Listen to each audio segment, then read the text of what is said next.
Hello viewers, আসসালামু আলাইকুম। আমি আরেকটি মজার আচারের রেসিপি নিয়ে হাজির হলাম। আজকে আমার আচারটির নাম হচ্ছে জলপাইয়ের মিষ্টি আচার। তো দেখতে পাচ্ছেন এখানে আমি মিষ্টি জিরাকে শুকনো প্যানে তেলে ব্লেন্ডারের সাহায্যে ব্লেন্ড করে নিয়েছি। এরপর একটি প্যানে সামান্য পরিমাণ সরিষার তেল গরম করে নিয়ে রসুন দিলাম।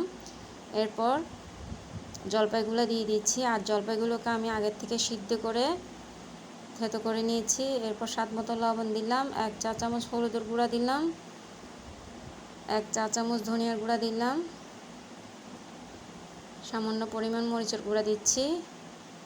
খুবই মজাদার এই আচারটি।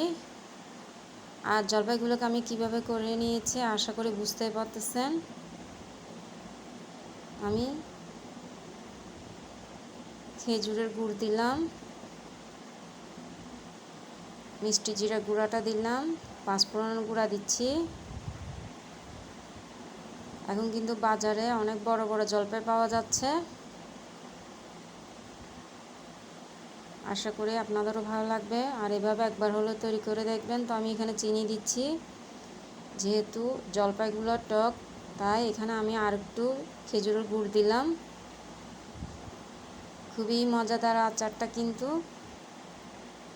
অবশ্যই একবার হলে তৈরি করে দেখবেন। তো দেখতে পাচ্ছেন মাশাআল্লাহ তৈরি হয়ে গেল আমার জলপাইয়ের মিষ্টি আচার। আশা করি আপনাদের সবার ভালো লাগবে। অবশ্যই এভাবে একবার হলে তৈরি করে দেখবেন। খুবই অসাধারণ একটি আচার। তো দেখার জন্য সবাইকে ধন্যবাদ।